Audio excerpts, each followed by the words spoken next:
tu mets en place des habitudes qui viennent taper ton énergie et que tu t'en rends même pas compte. Bah, en fait, tu tapes dans tes limites. C'est comme si tu étais une voiture et que tu étais à 4500 tours tout le temps. Au bout d'un moment, qu'est-ce qui se passe? Ça saute. Et s'il y a une pièce qui lâche, il y a tout qui lâche. Un entrepreneur, c'est celui qui se lève le matin et qu'avant de sortir ou avant de démarrer sa journée, il se dit ils sont où les problèmes? Le jour où il n'y a pas de problème, c'est qu'il y a un problème. C'est pour ça que je vous ai demandé de remplir les end of the day.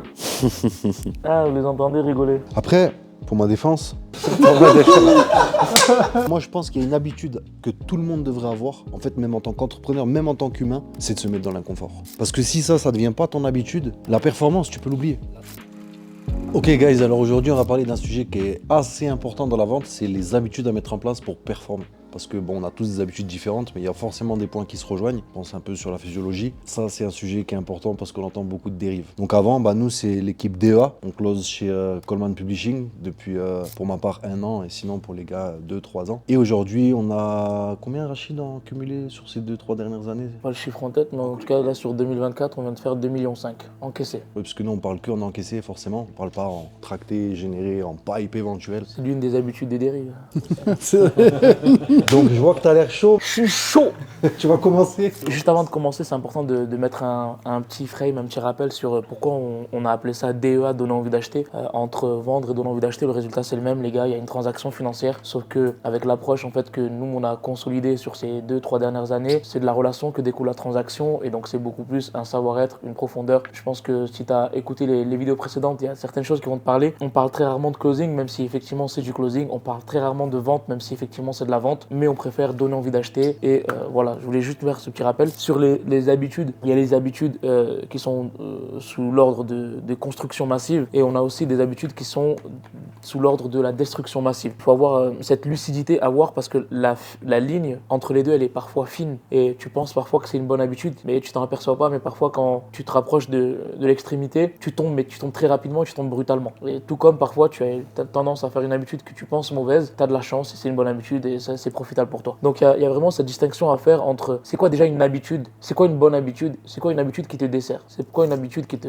permet de construire ton avenir et c'est quoi celles qui vont pencher vers la destruction. La première, et c'est pas des moindres, pour moi à mon sens en tout cas c'est la plus importante, c'est ton sommeil. Je vais parler d'un sujet que je ne maîtrisais pas avant, que j'ai commencé à maîtriser. Le point de départ c'est ton énergie. Pour avoir une bonne énergie, il faut avoir un bon sommeil. Je suis pas la bonne personne pour parler alimentation, je sais qu'ils vont me tacler après. ils se frottent les mains et tout. Non mais on va rester sur le sommeil, c'est important. Pourquoi c'est important? C'est ton carburant. C'est le carburant de ta journée. C'est le carburant de ta forme du matin au soir. Tu passes 2-3 heures sur Netflix à regarder Pablo Escobar ou The New Amsterdam. Choisis tes horaires à laquelle tu vas regarder tes séries, tu vois. C'est important. Si t'es quelqu'un qui te lève tôt, tant mieux. Mais si t'es quelqu'un qui te lève tard, voilà, tu perds aussi des créneaux dans ton agenda. Tu te lèves tard parce que t'as dormi tard, mais il y a des leads qui t'attendent à partir de 8h du matin, donc qu'est-ce que tu fais? Il y a d'autres personnes qui vont te dire, ouais, moi je préfère travailler le soir. Ok, mais est-ce que tu as un cumul de sommeil de 6, 7, 8 heures par nuit? Je pense que c'est vraiment la première bonne habitude à installer. Chaque humain est différent, donc du coup, il y a des personnes qui, je pense, 5 heures de sommeil, ça va leur suffire. D'autres 6 heures, d'autres 7 heures, d'autres peut-être 4 heures, je sais pas, s'ils font une sieste de 2 heures l'après-midi. Mais c'est important parce que ton énergie, c'est la chose la plus importante dans ta journée. Ça passe par le sommeil. En fait, ce que tu viens de dire, tu vois, c'est l'énergie. Parce qu'en fait, tu peux dormir le nombre d'heures que tu as besoin de dormir, mais si à côté de ça, tu prends pas soin de ce qu'il y a sous le capot, tu auras beau dormir le nombre d'heures que tu auras envie, même beaucoup plus que ce qu'il faut, tu seras fatigué, tu seras pas lucide le lendemain. Et l'énergie, tu vois, il y en a qui sont en énergie haute le matin, il y en a qui sont en énergie haute le soir. Chacun, en fait, il faut s'écouter en fonction de nous, comment on est, et c'est à partir de là qu'on va commencer à performer. Ça sert à rien d'aller à contre-courant de ce qu'on est pour pouvoir prendre des prospects tôt le matin alors que nous, on a en énergie le soir et vice-versa, en fait. Donc il faut vraiment, je pense, selon moi, vraiment s'écouter. En fait, ça commence par ça, connais-toi toi-même. Et c'est pour ça qu'on a 2 cas différents. Regarde, hier, on n'a pas beaucoup dormi avec le trajet, etc. Tanguy, c'est quelqu'un, des fois, qui peut avoir besoin de tant d'heures sommeil. Peut-être que là, sur nous 5, on n'a pas les mêmes besoins en sommeil. Peut-être que lui, sur la nutrition ou l'alimentation, il va avoir des besoins. Et pareil, en fait, on peut pas copier ce que l'autre il fait. C'est déjà connais-toi toi-même. Pour aller plus loin que dans le sommeil, moi, en fait, je mettrais physiologie au sens large, tu vois, pour l'énergie. Parce que tu as sommeil, alimentation et sport. Et forcément, ça, c'est les 3, en fait. Et moi, je dirais même aussi la spiritualité. Même en termes d'énergie, c'est aussi un carburant. Parce que quand on est aligné avec ses croyances, je crois qu'on est beaucoup plus en confiance déjà. Et on gaspille moins d'énergie parce qu'on est confiant par rapport au chemin. Ça fait partie des habitudes, hein. Ouais. Tu as complètement raison. 100%. J'ai l'habitude de parler de 3 piliers, on va dire. Oh, il y en a 4. Ouais, même 4. Body, spirit, mind, des anglicismes. Désolé pour ça. Fais-nous une petite traduction, on n'est pas anglicisme. Travailler sur son physique, l'énergie physique, son énergie spirituelle, et puis aussi sur son mental. Et quand je parle de mental, en fait, il est relativement lié à l'énergie parce que on va dire que le travail qu'on met à développer son mental et ses compétences mentales, c'est de l'énergie qu'on va mettre pour justement acquérir ces compétences-là, pour que le moment où on va justement les utiliser, ça nous prenne le moins d'énergie possible. Parce que ça sera devenu en fait instinctif. Une habitude. Une habitude. Tu muscles ton cerveau, ça devient facile. Exactement. Ça passe par la répétition. Exactement. Mais c'est pour ça qu'il n'y a pas de bonne ou de mauvaise habitude. En fait, c'est que ça va être différent en fonction de chacun.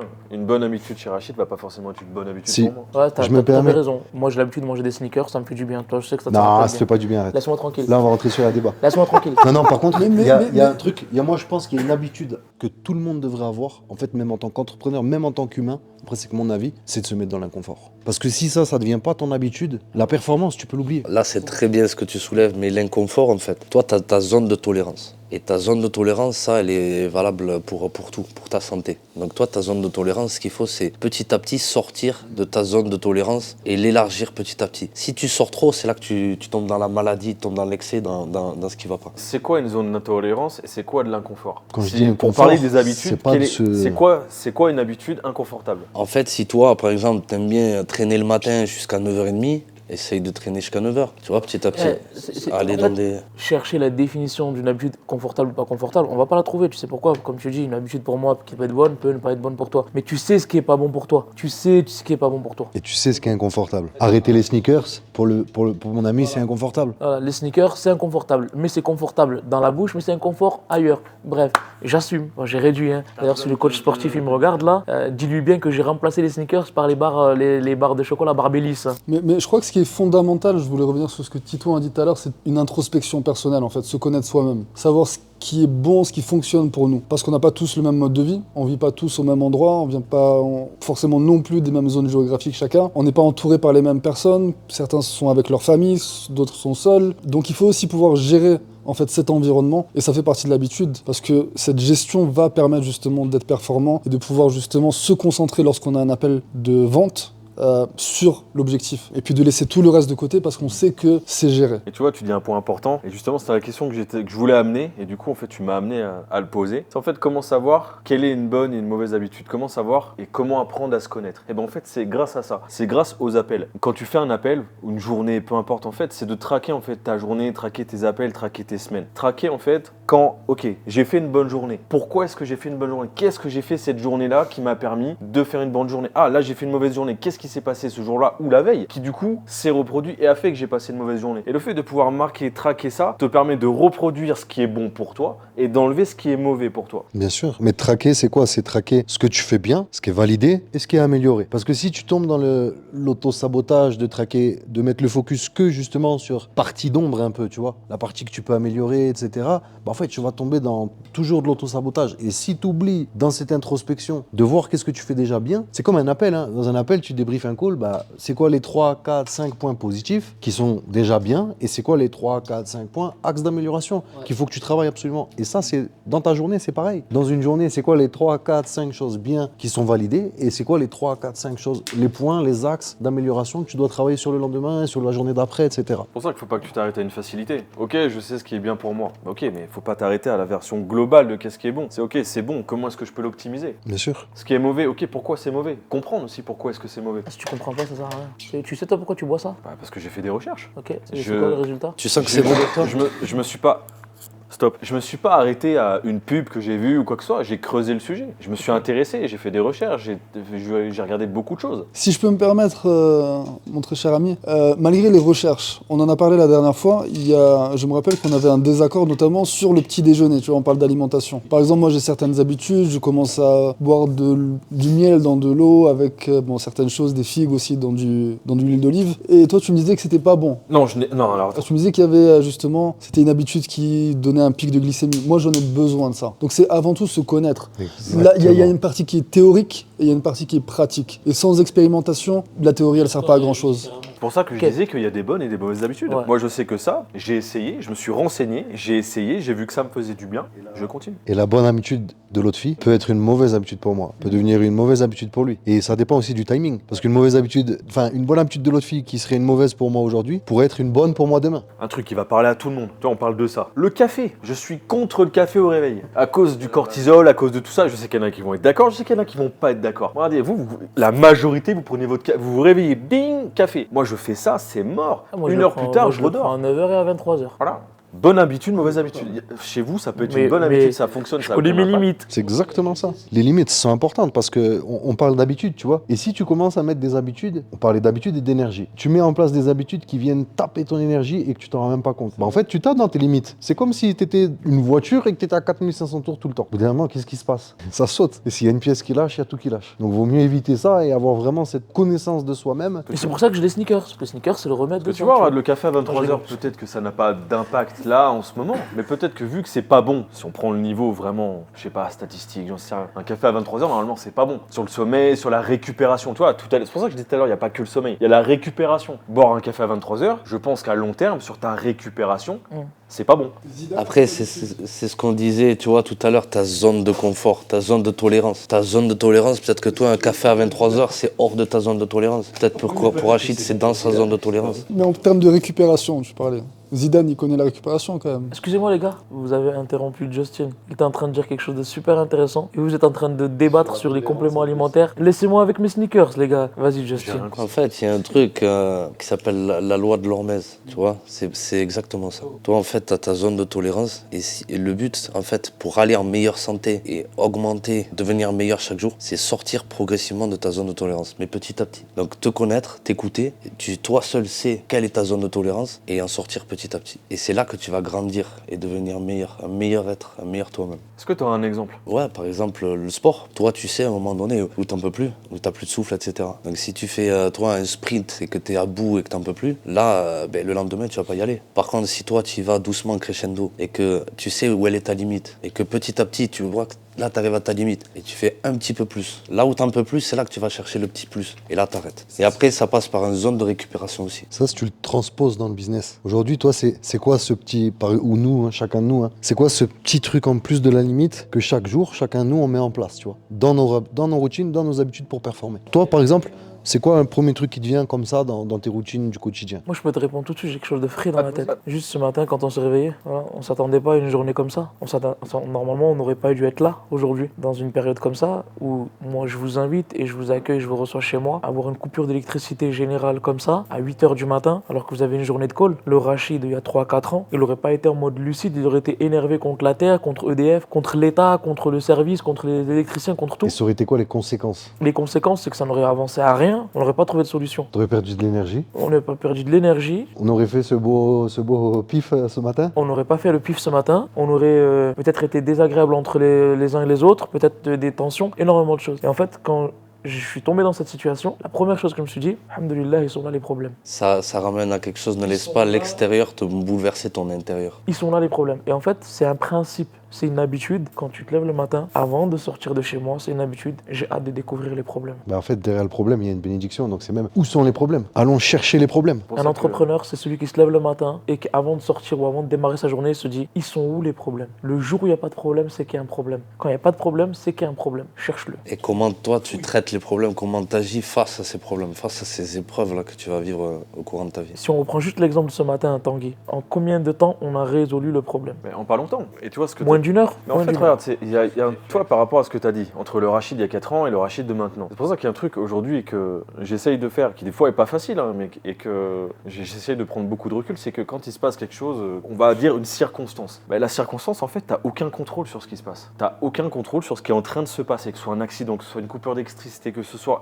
T'as aucun contrôle sur ce qui se passe. Par contre, t'as le contrôle sur comment est-ce que tu réagis face à ce qui se passe. Je vais vous partager un truc, ça va vous faire rire. J'ai regardé une série sur Netflix, ça s'appelle Le meurtre zen. C'est un avocat qui représente des mafieux. Je vous dis pas la suite. Et en fait, il parle de ce qu'on appelle la conscience profonde. Il est parti voir un expert de yoga et il lui a transmis ce que c'était que la conscience profonde dans différentes situations de sa vie d'avocat. Tu sais, quand tu représentes quelqu'un qui est illégal, en tant qu'avocat, tu as la pression dans des différents moments, etc. Comment utiliser la conscience profonde? Sincèrement, c'est un truc de ouf. C'est puissant. C'est pas aussi puissant que certaines choses spirituelles, etc. Mais tu vois, ce matin, j'ai été en conscience profonde. J'ai eu un lâcher-prise extraordinaire. Ça, est-ce que ça, ce lâcher-prise, par exemple, est-ce que c'est quelque chose qui fait partie de tes habitudes? Maintenant, oui. Comment tu nourris cette habitude? C'est une bonne question. C'est un entraînement. Je pense que, alors, ça dépend. Ça dépend, est-ce qu'il y a des émotions dedans ou est-ce qu'il n'y a pas d'émotions dedans? Tu vois, tu nommes quelque chose d'important, les émotions. Aujourd'hui, tu vois, et c'est quelque chose que je me disais, j'en parlais pas longtemps, il n'y a pas si longtemps avec quelqu'un, c'est souvent que tu dis qu'en France, il y a 2 tabous, l'argent, le sexe. Moi, je trouve qu'aujourd'hui, il y en a 3. La troisième, c'est les émotions. C'est pas faux. Les émotions, aujourd'hui, réellement, qui connaît les émotions? Qui réellement, si on parle C'est vraiment... pas un sujet tabou, c'est un sujet qui est inconnu, c'est pas pareil.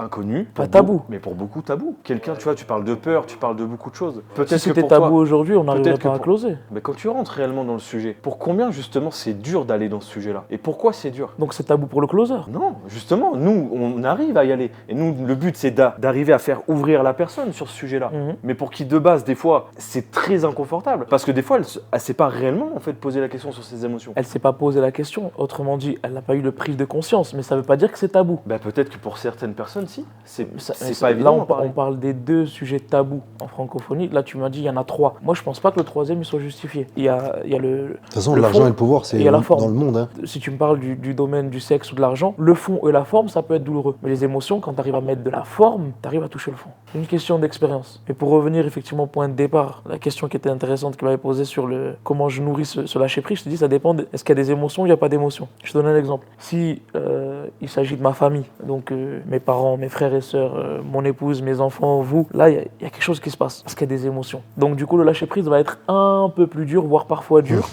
Voire très dur. Voire parfois très dur, comparé à si un lâcher prise sur une situation où je n'ai aucun contrôle, une situation de la vie avec un prospect ou professionnel ou autre chose, mais il n'y a pas d'émotion. Donc le lâcher prise sera plus facile sur une situation avec 0 émotion qu'avec des émotions. Et comment je nourris ça? Encore une fois, c'est je place ma confiance complète dans celui qui m'a créé. Point final en fait. Et tawakkul. Et ça avance. Parfois est-ce que c'est facile? Non, parce qu'on est des êtres humains, on est des êtres qui oublions. D'ailleurs le mot insan qui signifie l'être humain, ça signifie l'oublieur. On oublie.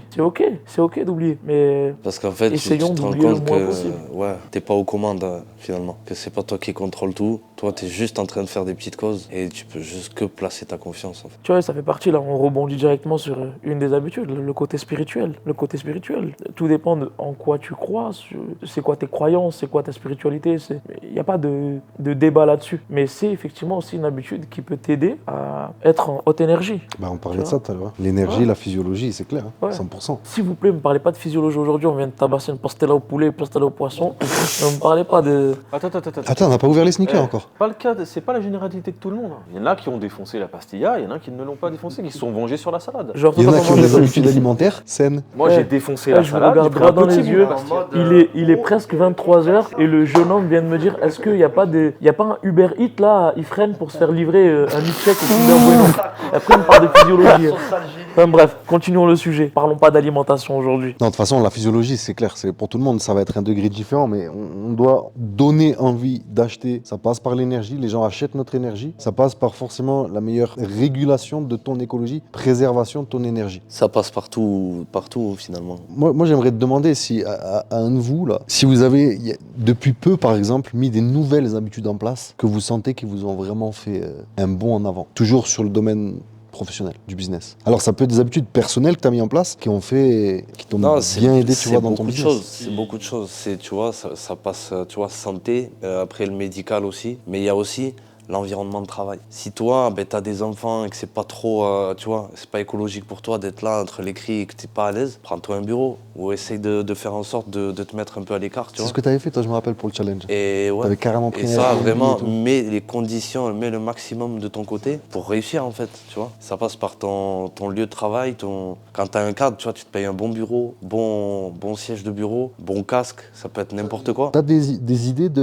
d'habitudes que tu peux développer pour améliorer ton environnement justement? Des routines que tu peux mettre en place justement si ton environnement il est pas ouf. Parce que là, il vient de soulever un point qui est super important. L'environnement, il va faire beaucoup. L'énergie, la physiologie, elle va faire beaucoup, mais l'environnement aussi. Et si t'es pas forcément dans un environnement optimum, quel genre de routine tu peux développer d'habitude tous les jours pour l'améliorer cet environnement existant? Essayer, En fait, ça essayer de t'entourer des personnes qui veulent obtenir les résultats que toi tu veux, qui ont un savoir-être, un savoir-faire qui t'inspire, qui te tire vers le haut. On est la moyenne des 5-10 personnes qu'on fréquente le plus. Si ton environnement aujourd'hui ne te le permet pas, comment tu peux faire pour augmenter cette moyenne? Choisis les personnes avec qui tu veux passer le plus de temps. Et t'as beaucoup dans le monde du closing, c'est des habitudes qui se font de créer des genres d'écosystèmes, tu vois, des petits groupes comme ça où c'est non-stop, ça partage, ça gravite. Tu sais. Et en fait, je trouve même qu'au bout d'un moment, ces groupes, ça peut être contre-productif. Mais oui, toute bonne chose poussée à son extrême n'est pas bon. Voilà, l'environnement, il est bon. Mais si en fait, t'es que dans cet environnement et que t'oublies le reste, tu fais plus les causes. C'est pour ça que T'avances tu as pas. l'environnement de groupe, mais encore une fois, toi-même. L'environnement personnel. Ma question, moi, elle était plus sur ça. C'est là où du coup je voulais en venir. C'est en fait, ça revient à ce que tu disais, connais-toi toi-même, qu'est-ce qui te fait du bien? Moi je sais que j'ai la chance aujourd'hui d'avoir un espace de travail qui me correspond, où quand je rentre dans cet espace, j'y passe mes journées, je ne m'en lasse pas, je me sens bien dans mon espace. Parce que je sais où est-ce que je me sens bien, qu'est-ce qu'il me faut pour que je me sente bien. Et à côté de ça, je me suis mis au sport, je fais attention à ce que je mange, je fais attention à mon sommeil, et je le vois que quand il y a un truc qui manque, j'ai un de mes piliers en moins, et je le vois directement dans mes performances. Je le vois sur moi, ma santé, mon bien-être, et ça se reproduit sur les performances. C'est pour ça que pour moi la physiologie est importante. Vous faites des petites micro-siestes, des trucs comme ça, vous? Quand c'est possible, ouais. On a un mentor qui fait des petites micro-siestes en commun, tous là. Après d'or, toujours moi. Ouais, moi j'essaye, c'est Sunan. Et vraiment, t'as l'impression quand tu te réveilles de la sieste, 20 minutes, t'as l'impression que tu viens de te lever le matin, t'es frais, c'est magnifique. C'est intéressant de partager comme ça des habitudes parce que moi, j'avoue que j'ai du mal vraiment, tu vois, sur ça. Mais il faut te l'imposer. Et je vais essayer pour voir, ouais. En fait, il faut te l'imposer. En fait, c'est de t'écouter. Moi, des fois, à des moments, et je le ressens des fois dans un call, je ressens que là, j'ai un moment de fatigue, je termine mon call, j'éteins tout, je me pose, je mets le fauteuil en mode un peu couché, je baisse les stores, je me mets dans le noir, je mets un minuteur de 20 minutes sur la montre, et je sais que je ferme les yeux, et je vais piquer, ça se trouve, j'ai piqué 5 minutes. Et là, tu te relèves, boum, là, ça t'a remis un boost, et ça t'a fait du bien. Alors que si tu luttes contre ça... Ah, je te jure, vous avez complètement raison. Une bonne habitude pour quelqu'un peut être une très mauvaise pour l'autre. Moi, j'ai essayé ça, c'est mort. Moi, je fais une sieste de 20 minutes. Tu restes 2 heures. Quand je me relève, je me relève à l'envers. Eh ouais. Ouais, mais en dormant que 20 minutes 20 minutes ou une demi-heure ou 40 minutes. non mais voilà, justement, une sieste ne doit pas dépasser 15-20 minutes. Sinon, là, tu rentres dans un cycle de sommeil beaucoup plus profond. Et là, c'est mort. Ah, mais en fait, moi, la c'est pas sieste, possible, je peux pas ça reste 15 du... minutes. La Si, sieste, en fait, t'as l'impression c'est- que t'as pas dormi, t'es en deuil, mais en fait, Ah ouais. c'est juste ça. En fait, qui la reste. J'ai sieste, détesté. c'est une phase de sommeil léger. Le but, c'est de te réveiller dans cette phase de sommeil léger. Ce qui fait que tu vas te D'accord. réveiller bien. Si tu te réveilles, que t'es cartouche, Ouais. c'est que t'es rentré dans une Ouais, phase ouais, de je sommeil. suis sûrement rentré dans un cycle. Ce qu'il disait l'autre fille, frère, expérimentation. Ah, on va l'expérimenter. Essaye de dormir. En gros, tu veux un test? Il y a un truc que je faisais quand j'étais encore salarié en boulangerie. Des fois, j'étais fatigué. Je prenais une chaise, je me mettais comme ça et je prenais un crayon ou un briquet, ce que tu veux. Ouais. Et je faisais comme ça. Et en fait, je le tenais. Et quand je piquais, ton corps il se relâche. Et en fait, au moment où tu lâches, le bruit du crayon ou du briquet de tomber te réveillait. Mais du coup, ton cerveau, lui, avait coupé l'espace d'un instant. Et donc là, tu Ça sens que s'appelle- tu rentres dans le... Là, si tu t'arrêtes là, tu restes dans le cycle léger. Là, on est très léger. Mais même Ok. 5-10 minutes reste léger. Mais ça s'appelle vraiment la sieste flash, micro-sieste. Ok. Vraiment juste le... Et ça, c'est Là, puissant. bizarrement, dans cette vidéo là qu'on est en train de faire, je tenais mon téléphone et d'un coup, en fait, tellement je m'ennuyais avec vous, les gars. Ah, je rigole. Et là, je suis Franchement, reparti en c'est énergie. Sacré chips qui vient de partager, grosse punchline. Je vais tester, j'aime bien. Ça marche du tonnerre. Parce que c'est vrai, en plus, ça doit faire du bien. Il doit y avoir, Tu remontes en énergie, c'est incroyable, faut le vivre pour le croire. là, on a fait pas mal le tour, là, l'énergie. Et j'aimerais conclure sur une phrase. Titon, t'as dit les personnes qu'on a en appel, ils achètent ton énergie. Ils achètent pas ton offre, ils achètent ton énergie en tant que closer. Mais c'est vrai. Donc en gros, ils achètent ta physiologie, ta physionomie, et ils achètent ton énergie spirituelle, ils achètent ton sommeil, et ils achètent toutes tes habitudes en fait. Mais ça, c'est véridique. Hein. Si on fait des stats, je suis sûr que ça arrive à tout le monde. Ok. Faites le calcul les jours où vous avez eu des mauvais appels avec des mauvais prospects. Je suis sûr que vous aviez une hygiène pourrie à ce moment-là. Soit vous aviez mal dormi, mal mangé. Moi, je me rappelle le dernier appel avec qui ça s'est mal passé. Et j'ai fait un point. Après cet appel-là, j'ai mis un stop à la journée parce que je savais que j'avais mal dormi. J'étais pas dans une bonne énergie. C'était pas une bonne journée. A contrario, le lendemain, j'étais en super énergie. J'ai eu des super bons appels. Et c'est important, c'est pour ça aussi comme tu disais, je crois que c'était tout à l'heure, t'en parlais de tout traquer en fait. Parce que du coup, quand tu fais comme tu disais, une mauvaise journée, si tu le traques pas et que tu sais pas ce qui a fait que t'en es arrivé à cette mauvaise mauvaise journée, tu vas pas savoir le lendemain quoi faire de mieux pour que Tu vas fasses cette bonne reproduire journée. les mêmes C'est schémas. pour ça que je vous ai demandé de remplir les end of the day. Ah, vous les entendez rigoler. Après, pour ma défense. Quoi? Comment ça on rigole comme ça de moi? Du end of the day. Il y a personne qui le fait. Non, le end of the day, ça rejoint l'idée de l'introspection et de la remise en question. Et en fait, il y a aussi l'axe de liaison, de communication entre le pôle marketing et le pôle vente qui est super important pour les leads, pour tout ça aussi. Mais en fait, le travail premier aussi du end of the day, on parle d'habitude dans la vente chez les closers. De base, c'est avant tout pour le closer lui-même. S'il fait son end of the day, c'est parce que, comme disait tout à l'heure l'autre fille, il faut s'introspecter, c'est la base de tout. Et si tu te remets pas en question, à la fin de ta journée sur qu'est-ce que tu as fait, tu avais 8 appels dans ton calendrier, comment ça s'est passé, qu'est-ce qui a fait que, etc. Bah forcément, tu vas pas savoir aussi qu'est-ce que tu peux faire mieux demain, qu'est-ce que tu peux améliorer. Donc tu peux traquer tes journées, te remettre en question sans pour autant faire ton end of the day. En fait, moi je te rejoins totalement. Je pense que ça rejoint beaucoup de personnes aujourd'hui. Le end of the day, en fait, pourquoi est-ce qu'il faut le faire? Parce que quelqu'un a dit un jour que c'était bien pour traquer, pour ci, pour ça. Mais je veux dire, aujourd'hui, moi je traque même mes journées quand je me couche le soir et que je fais un bilan de ma journée, que quand je remplis le end of the day où je fais juste un copier-coller, je remplis pour remplir et où réellement je fais pas réellement attention. Le meilleur traquage que j'ai, c'est quand je prends vraiment le temps de me poser sur ma journée et que j'y réfléchis. Là, ils sont tous d'accord entre eux, ça les arrange. On va leur envoyer un frisbee dans la tête chacun. Ils sont tous contents de pas faire le end of the day. Toi aussi, moi, d'ailleurs. Faut que, en fait, le end of the day, t'as pas à faire un end of the day pour suivre à l'américaine ce qui se fait, etc. Fais un end of the day pour toi-même, en fait. Non, Pour les performer, mois records qu'on a progresser. fait, c'est les mois où on n'a même pas fait le end of the day. C'est pas une question c'est une question de conscience De pour chacun. s'écouter personnellement.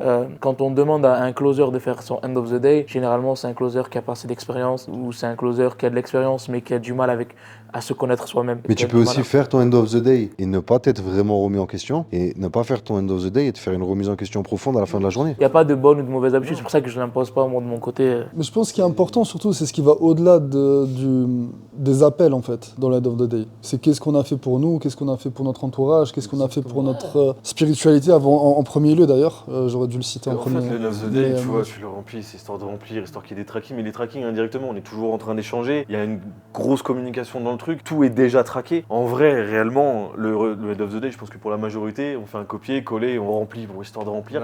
Moi, réellement, j'ai aucune conscience quand je remplis Voilà, le end of the en day. fait, il faut que tu conscientises Même en dehors du end of les the actions day, que hein. tu as faites et que tu n'as pas faites. Et c'est surtout ça, en fait, plutôt que de l'écrire copier-coller. C'est vraiment, il faut que toi, tu en aies conscience et qu'est-ce que tu vas pouvoir améliorer par la suite. Je suis complètement d'accord avec toi. Quelle Ouais, habitude je tu vas sais mettre pas. en place, Yes. toi déjà qui nous regarde, quelle est l'habitude que tu vas mettre en place qui va te permettre d'être en mode construction massive pour ton activité dans la vente? Tiens, toi qui es derrière la caméra, Baptiste. Mais attends, il n'y a pas moyen de tourner la caméra là? Moi je suis multitâche. C'est moi le filmeur filmé. Ça Attends. m'a vachement inspiré votre conversation. À partir de maintenant, je vais commencer à boire de l'eau. C'est ma nouvelle habitude. Quelle est la nouvelle habitude que tu vas mettre en place après cette petite session-là? La nouvelle habitude que je vais mettre en place, en fait, je fais déjà la micro-sieste. Je fais déjà le sport aussi. Je vais mettre en place l'habitude du end of the day.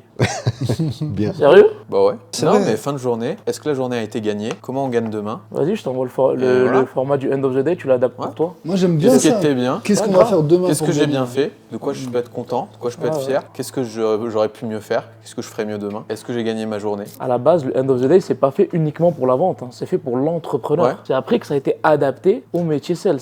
En fait, même en tant qu'humain, on devrait le faire. Après, moi, je suis pas fan de trop traquer, tu vois, en mode genre j'ai fait ma séance de sport, je coche une case, machin, à la perfection non plus. Parce que je trouve que les bonnes habitudes, faut y trouver du plaisir aussi. Genre faire en sorte que l'habitude devienne un plaisir et devienne tellement habituelle qu'il n'y ait plus besoin en fait de la traquer. Mais du coup, conscientiser des choses qui sont en train d'être mises en place, je pense que c'est cool.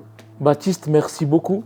Tiens, récupère ta caméra avant que je la casse. Ah, chacun son métier, Baptiste. Hein. Bah écoute, Baptiste, je te remercie. Ta réponse, elle est pertinente. End of the day. Mais maintenant, vous les gars, c'est quoi la prochaine habitude que vous allez mettre en place pour aller chercher l'objectif qu'on s'est instauré ensemble? Moi déjà, tous les jours, je vais essayer d'appeler. Je m'engage aujourd'hui. Nouvelle habitude. On va expérimenter et je vais appeler un prospect au hasard. Tous les jours, un appel à froid. C'est magnifique. L'autre fille? Alors c'est une habitude que je viens de commencer, c'est d'essayer de publier, de me montrer un petit peu, de faire un petit peu de... d'avoir un petit peu de Personal visibilité. branding. Ouais, personal branding, donner un petit peu de visibilité à ce que l'on fait, ce que je fais. Je peux revenir en arrière et faire comme le poteau?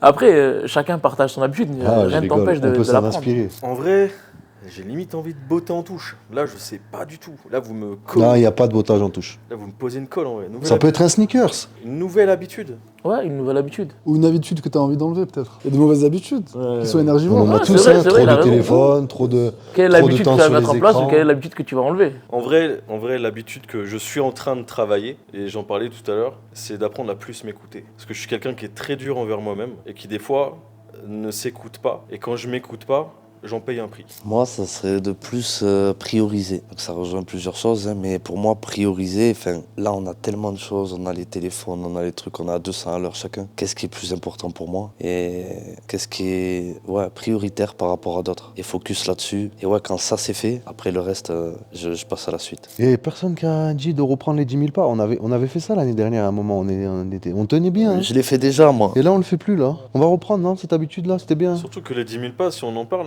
en vrai, c'est même pas une habitude. En vrai, ça devrait être une habitude. Pourquoi? Parce que les 10 000 pas, c'est le seuil zéro que tout le monde devrait faire par jour. Allez, En on va dessous- remettre cette habitude en place. En dessous, t'es en déficit. Et c'est prouvé. En dessous de 10 000 pas, tu es en déficit. Je ferai mon appel à froid pendant les 10 000 pas. Après, regarde, là je suis à 6005, donc, mais là c'est pourri, on n'a rien fait. Ok. Mais quasiment tous les Chacun jours, je son suis à 10 000 habitude, pas. chacun sait ce qu'il a à faire. Toi, c'est quoi, toi? T'as pas dit, toi? J'ai Il est même plus malin, hein. d'en fait. Il est malin, il est filou. Je voulais esquiver. Alors, moi, j'ai une habitude que je veux reprendre en fait. Une habitude que je veux reprendre. Cette habitude, elle me tient vraiment à cœur. C'est de reprendre l'habitude d'appeler ma mère tous les matins avant chaque démarrage de journée. C'est une habitude que je faisais tout le temps. Et en fait, voilà, c'est juste un déplacement d'une semaine où elle est pas là pendant une semaine, il y a un décalage horaire ou quoi que ce soit. Et en fait, du coup, je perds cette habitude parce que il y a un décalage horaire ou il y a un déplacement, il y a un voyage, etc. Et du coup, si je la perds pendant une semaine, c'est bon. Je l'ai perdu pendant 2, 3, 4 mois. Et là, cette habitude-là, je l'ai vraiment perdue. Je m'engage à reprendre cette habitude. Là, t'as dit quelque chose qui est très intéressant. Très intéressant. Et c'est là où, justement, une habitude, c'est On est reparti tellement... pour 45 minutes avec Tanguy.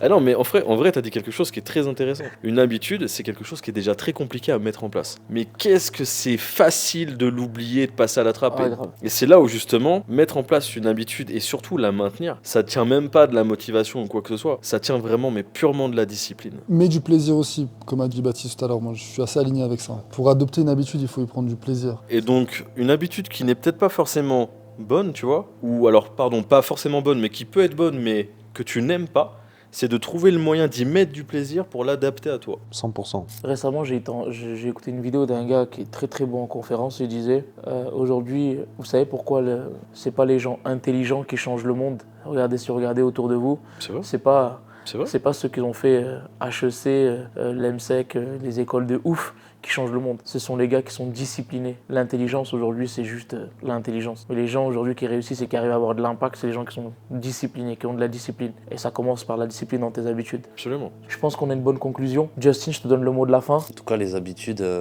faites ce qui est la bonne pour vous. Faites surtout ce qui vous ressemble et ce qui vous tire vers le haut, en fait. C'est surtout ça, en fait. Les gars, merci. Ça a été très très cool. Et bien sûr, tu connais la suite logique, DEA, donne envie d'acheter. Sous cette vidéo, tu vas avoir un lien si tu veux en savoir plus sur qui nous sommes, ce qu'on fait et comment on peut t'aider. N'hésite pas, prends le temps de regarder la vidéo. Et bien sûr, tu peux aussi nous contacter en message privé sur tous les réseaux. C'est facile à trouver. Et je te retrouve prochainement dans une prochaine vidéo. Salut à toi.